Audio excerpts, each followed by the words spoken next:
నా పేరు గోలి శ్యామ్లా. నా ఏజ్ చెప్పుకోవడానికి నేను చాలా ప్రౌడ్గా ఫీల్ అవుతాను. 52 years నాకు ఇప్పుడు. పుట్టి పెరిగిందంతా కూడా సామర్లకోట, ఒక చిన్న రైతు కుటుంబం.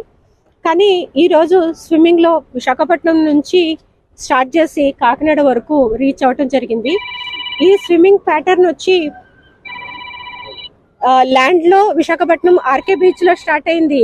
కాకినాడ ఎన్టీఆర్ బీచ్ లోనే ఎండ్ చేయాలని మేము అనుకున్నాము. అప్పటి వరకు కూడా ల్యాండ్ టచ్ చేయలేదు, ఓన్లీ బోట్ లోనే స్విమ్మింగ్ చేసి బోట్ లోకి వెళ్ళటం జరిగింది. సో ఈ జర్నీలో నాకు కొంచెము ఇబ్బంది కలిగించింది. కొద్దిగా ఒక్క రోజు మాత్రం స్ట్రగుల్ అయింది. క్రూ సపోర్ట్, క్రూ హెల్త్ కొద్దిగా సపోర్ట్ చేయలేదు. ఎందుకంటే సీ సిక్నెస్ అనేది ఉంటుంది. మాకందరికీ కూడా వామిటింగ్స్, లూజ్ మోషన్స్ అవటము, అంటే ఆ మోషన్ ఉంటుంది. బోట్లో పడుకున్నప్పుడు కూడా సరిగా నిద్ర పట్టకపోవడం. సెకండ్ డే నుంచి మేమందరం కూడా స్విమ్మింగ్ మీదనే ఫోకస్ చేసాము. సో ఈ రకంగా సాగుతున్న జర్నీలో మాకు అత్యంత హ్యాపీనెస్ ఇచ్చింది తాబేళ్లు. ఎక్కడ చూసినా కూడా తాబేళ్లు కనిపిస్తూ ఉంటే మాకు చాలా చాలా హ్యాపీ అనిపించేది. అండ్ అంతేకాదు, నేను స్విమ్ చేస్తుంటే నన్ను టచ్ చేయటం, నా పాదాలు ముట్టుకోవటం, నా చేతులు ముట్టుకోవటం, నా పక్కనే స్విమ్ చేయటం, మేమంతా చాలా చాలా ఎంజాయ్ చేస్తాం. పెద్ద పెద్ద తాబేళ్లు అండ్ చిన్న చిన్న తాబేళ్లు నా ఫీట్ దగ్గర, నా కాళ్ళ దగ్గర అవి ఫాలో అవుతూ ఉంటాయి. ఈమె ఎవరు, ఇలా ఉంది అని చూస్తున్న ఫీలింగ్ కలిగింది.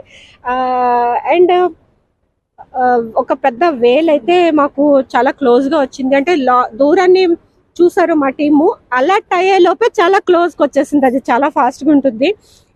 యాక్చువల్లీ వేల్స్ అనేవి ఫ్రెండ్లీనే, కానీ మనమంతా రిస్క్ చేయలేము. అంత పెద్ద ఆకారాన్ని చూసేసరికి ఎందుకైనా మంచిదని బోట్ ఎక్కేస్తాము. క్రూ అంత ఇమీడియట్గా రెస్పాండ్ అయ్యి బోట్లోకి తీసుకున్నారు. తర్వాత ఇక్కడ వరకు వచ్చాము. అక్కడక్కడ తాబేళ్ళు అయితే చాలా హెల్తీగా ఉన్నాయి. బట్ 2 ప్రాంతాల్లో మాత్రము నాకు చాలా బాధ అనిపించింది. ఎందుకంటే ఎక్కడ చూసినా కూడా తాబేళ్లు తేలుతా, చనిపోయి డెడ్ బాడీస్ తేలుతా ఉన్నాయి.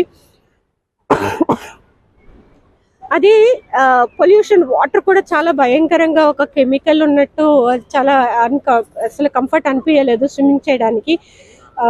సో అక్కడ కొంచెము గవర్నమెంట్ ఏమైనా ఫోకస్ చేసి, ఎందుకంటే చాలా చెత్త కూడా వస్తూ ఉంది ఆ 2 ఏరియాస్లోను. మేబీ మనకి దొరికిన ఒక అద్భుతమైన సంపద ఈ తాబేళ్ళు అని చెప్పొచ్చు. సో దాని రక్షణ కోసం గవర్నమెంట్ కొంచెం ఫోకస్ చేస్తే చాలా బాగుంటుంది. ఎందుకంటే ఈ బీచ్ అనేసరికి ప్రతి ఒక్కరికి కూడా చాలా హ్యాపీగా అనిపిస్తుంది. అట్లాంటిది బీచ్లోకి ఎవరైనా ఇట్లాగా ఒడ్డుకు వచ్చినప్పుడు తాబేళ్ళు అవి కనిపిస్తూ ఉంటే కూడా చాలా బాగుంటుందండి, హ్యాపీగా. చాలా ప్రౌడ్గా ఉందండి. ఎందుకంటే అది అంత చిన్న సంగతి కాదు. 2 సంవత్సరాల కళ, ఎంతో ట్రైనింగ్, ఎంతో కఠిన శ్రమ.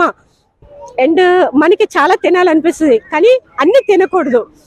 ఎంతో కఠినంగా మనసు, శరీరము నిగ్రహించుకొని దాన్ని ఒక క్రమశిక్షణతో ట్రైన్ చేసుకుని రోజుకి 20 kilometers, 10 kilometers నుంచి 20 kilometers స్విమ్మింగ్ ప్రాక్టీస్ చేస్తూ, వర్కౌట్స్ చేస్తూ, జిమ్ చేస్తూ, అండ్ యోగా చేస్తూ, మెడిటేషన్ చేస్తూ, ఇన్ని రకాలుగా నన్ను నేను తీర్చిదిద్దుకుంటేనే ఇంత లాంగ్ డిస్టెన్స్ నేను చేయగలిగానండి.